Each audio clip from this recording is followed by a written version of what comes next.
This is Blue Scuti. He's in the middle of a record-setting game of NES Tetris. So far, he's beaten the lines, level, and score world records, and right now he's having a little bit of trouble with his board, but all of a sudden, the game freezes. It might not look like much, but Blue Scuti just became the first ever person to play a game of NES Tetris out so far that the game crashed. But to understand why this is such a monumental achievement, we need to go back. Tetris was a game released in 1989 for the Nintendo Entertainment System, and over the past 34 years, it has become one of the most popular versions of Tetris in existence, selling over 8 million copies, and it's gained a very dedicated fan base of elite players that have broken the game many times over. As we traverse through the years, I'll keep track of where we are in the timeline up here. The three main metrics of the game have formed the three main record-keeping categories of NES Tetris: score, level, and lines. And since the game's release, players have competed to get the highest number in all three of these categories. The 6-digit score counter was the first to be broken. The biggest number you can store with 6 digits is 999,999, and in 2005, Jonas Neubauer became the first player to record himself getting a score of over 1 million points. But you may notice that Jonas just stopped playing at level 29. What gives? That's because at this speed, it's nearly impossible to get pieces to the side of the board, which led to level 29 getting the designation, the kill screen, since it was impossible for anyone to play past it. Just kidding.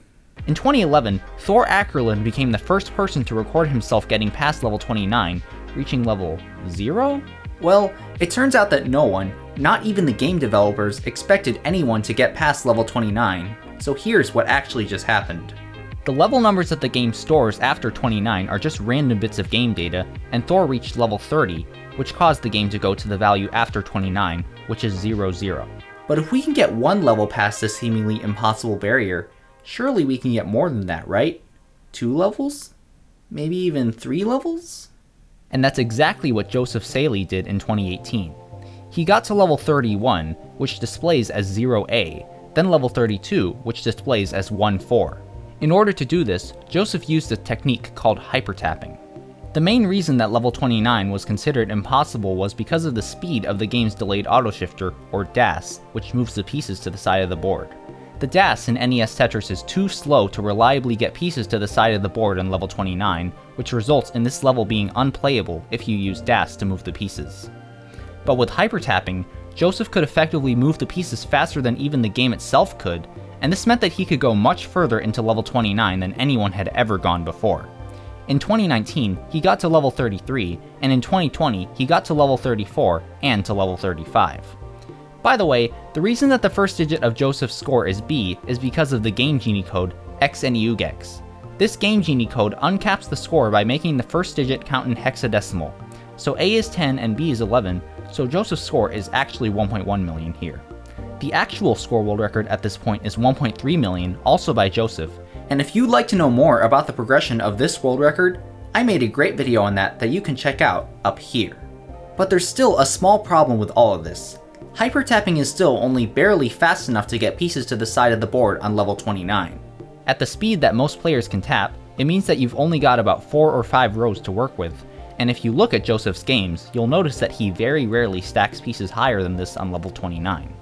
This means that we can get a few more levels into the kill screen, like to level 37 and 38, but we're eventually going to die, either from not tapping fast enough, making a stacking mistake, or just a bad string of pieces in general. But in 2021, this would all change.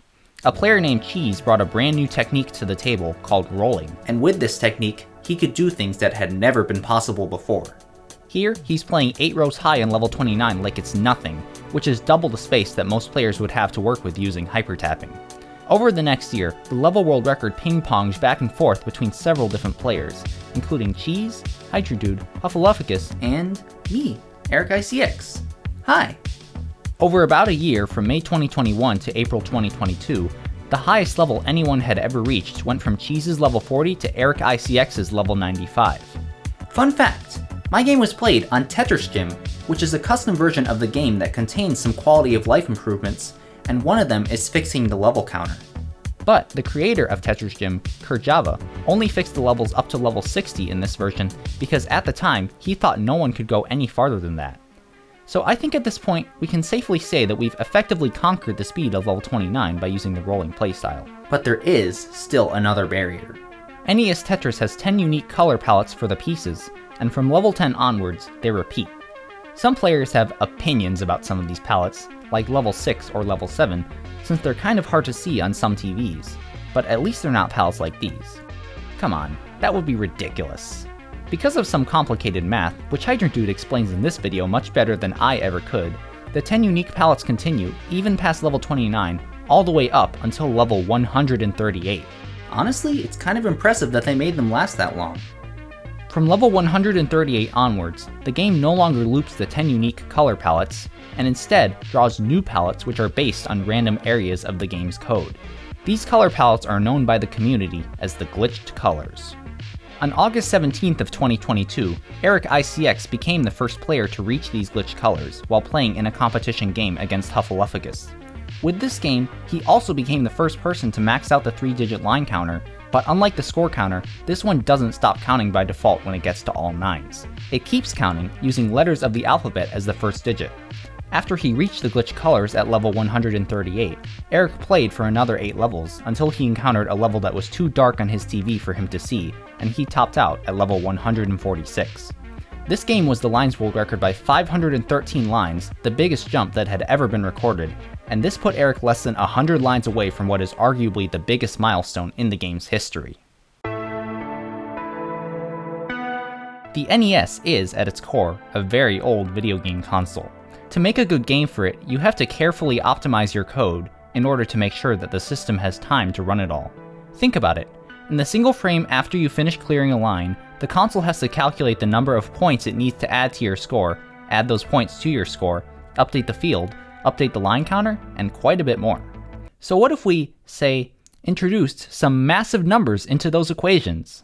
At its core, that's basically what's going on when you crash the game.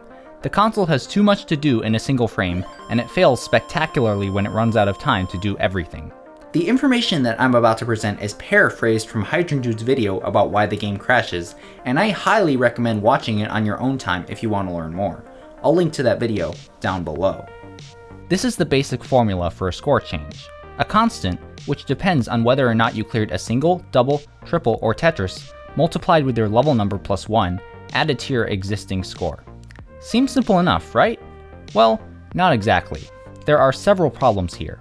Problem number 1 is that the NES does not directly support multiplication, so if you clear a single at, say, level 150, the game has to add 40 points to your score 151 times. Problem number 2 is that this all happens completely in hexadecimal, which would produce a number like this. In order to make this readable to a human, the NES has to convert it to a decimal number, and this takes time. And the third problem is that this calculation doesn't handle what happens if the score goes over 999,999 points. This is moot if we're using a Game Genie code to uncap the score, but since we're talking about the vanilla game here, we also have to check if the score is ever greater than or equal to 1,000,000 points. Seems simple enough, but the coders of the game implemented this in a way that checks whether we've maxed out the score every single time that the game does addition. So overall, this is what the calculation looks like. And remember that the number of times this is repeated is determined by your level number plus 1, so at level 150, this calculation is done 151 times. The fourth, and perhaps most important problem for us, is that if we take too long to do these calculations, there's a chance that the game will crash. Here's a small diagram which should show what normally happens. HydrantDude goes into more detail about this in his video, but the important thing to note is that if we take too long with these calculations, the timing of the end-of-frame graphics update happens in a part of code that it never normally would, and there's a chance the CPU won't be able to resume what it was doing properly. If this happens, the CPU starts running data from the beginning of the NES's RAM as code, which causes the CPU to crash.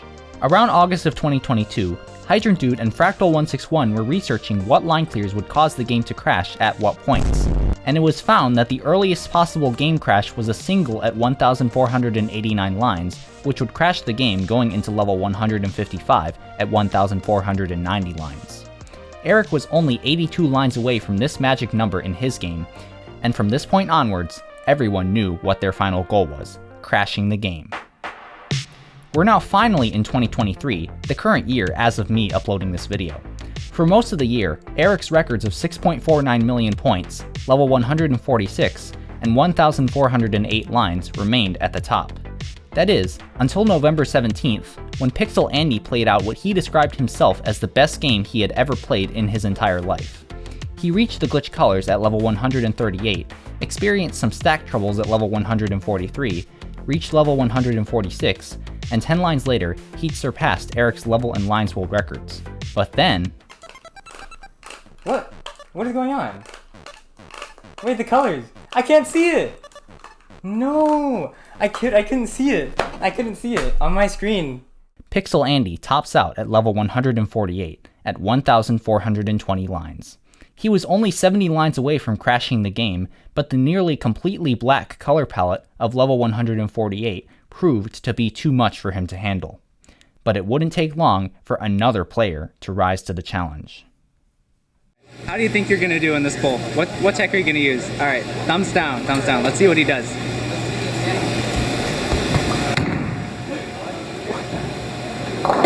What was that? This is Blue Scuti. He's practically the definition of a Tetris prodigy. He joined the Classic Tetris Monthly Discord server in 2021, but he really took off in February of 2023, when he got 1.3 million, 1.4 million, 1.6 million, and 1.9 million, all within 3 weeks.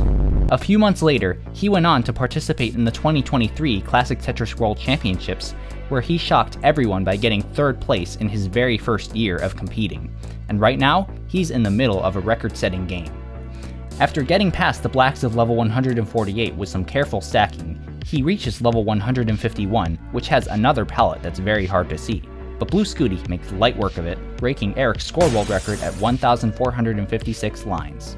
But after stacking somewhat aggressively in level 152, he hangs a square on the left, topping out at 1,472 lines with a score of 6,609,220 points. This game broke Eric's score world record and Pixel Andy's lines and level world records, but Scuti was still 18 lines short of the 1,490 lines he needed to crash the game. And only 2 days later, Scuti played this game. He starts in level 19 on the original version of the game.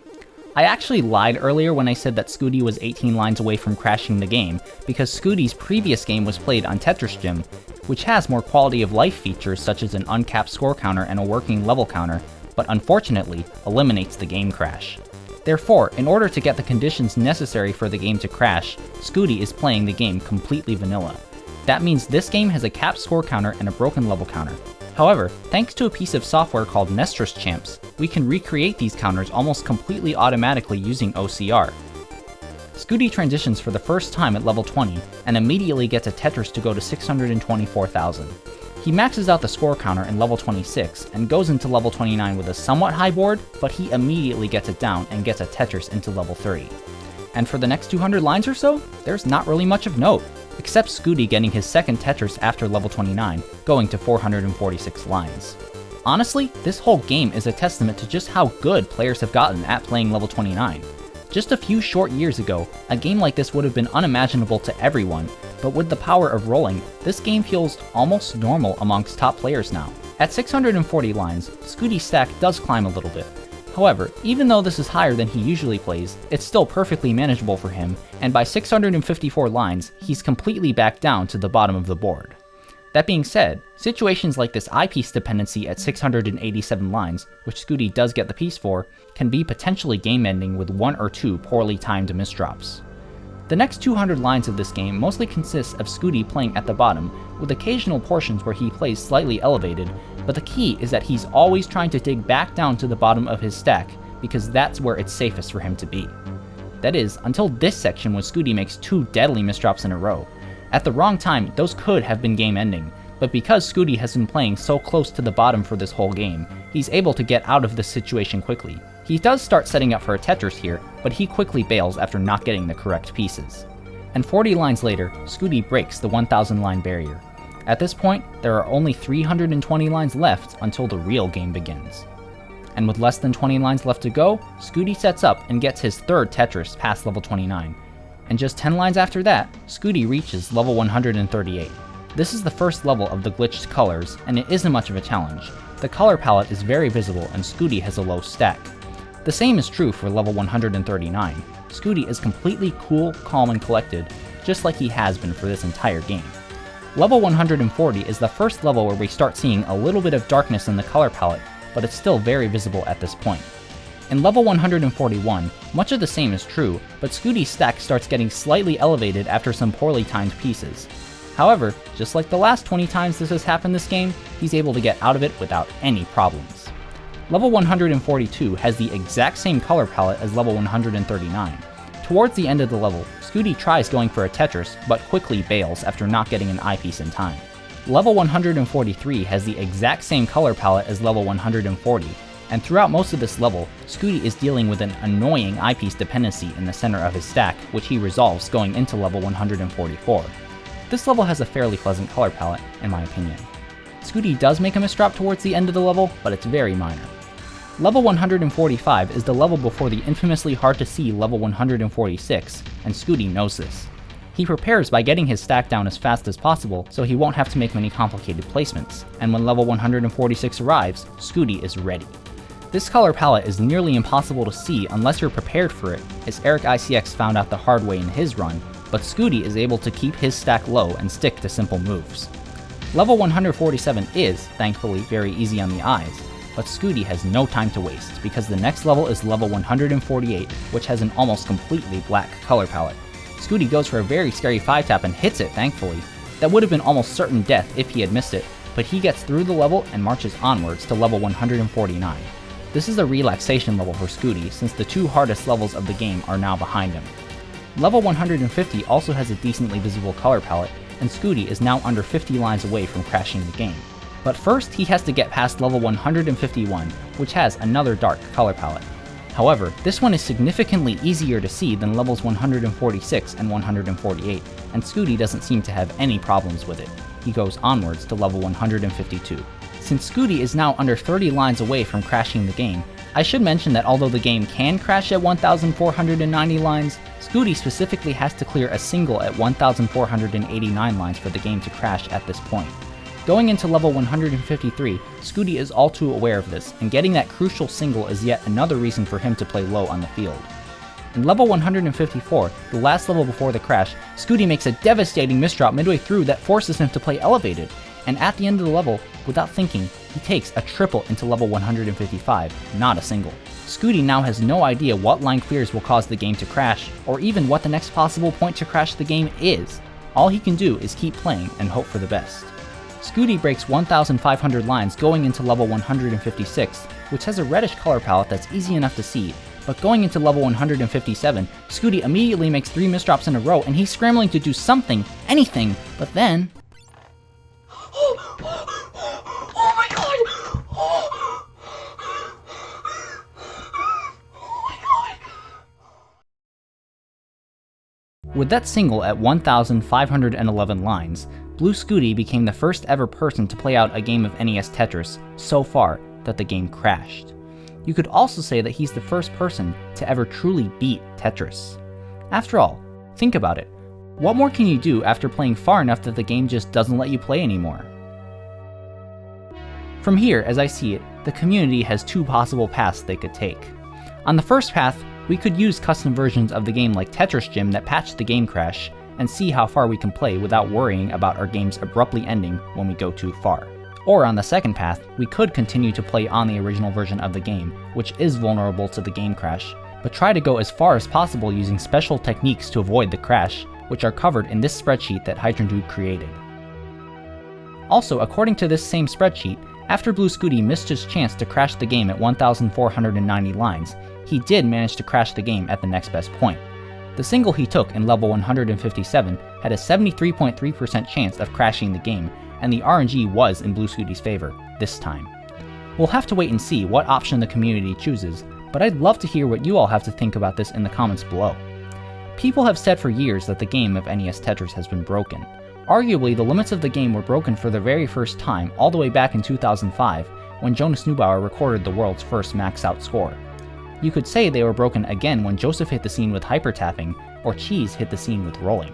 But now, with Blue Scuti's game, we can finally say that the game of NES Tetris has truly been broken, 34 years after it was released. And before we finish, let's take a look at some other things that Blue Scuti's game broke.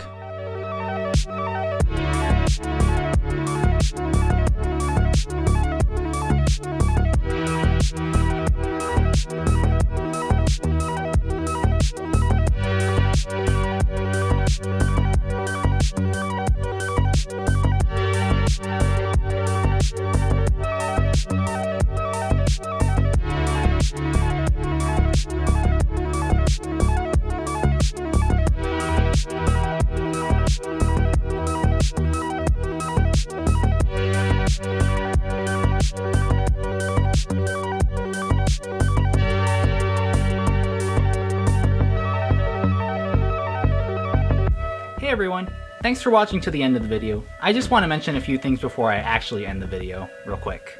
Number 1, I did try some new stuff in this video, like tablet drawings, as you probably saw, and I also got a new microphone between my last video and this one. If you think you have suggestions on how I can improve either of those, put them down in the comments below. Number 2, I actually didn't mention this at all, but Fractal actually beat the first score world record that Scuti set one day after he got it. I didn't mention this in the video because I couldn't really figure out where to fit it in, but if you want to learn more about that, I recommend checking out aGameScout's version of events, which I'll have linked down below if you haven't already seen it. And number 3, I'm releasing this on December 31st of 2023, a few hours before the ball drops. If you're watching this in 2024 or later, I'm sorry about all the references to the current year being 2023, but if you're watching this in 2023, I hope that you have a great new year. And I think that's everything, so thanks again for sticking around, and I'll see you in the next video. Bye!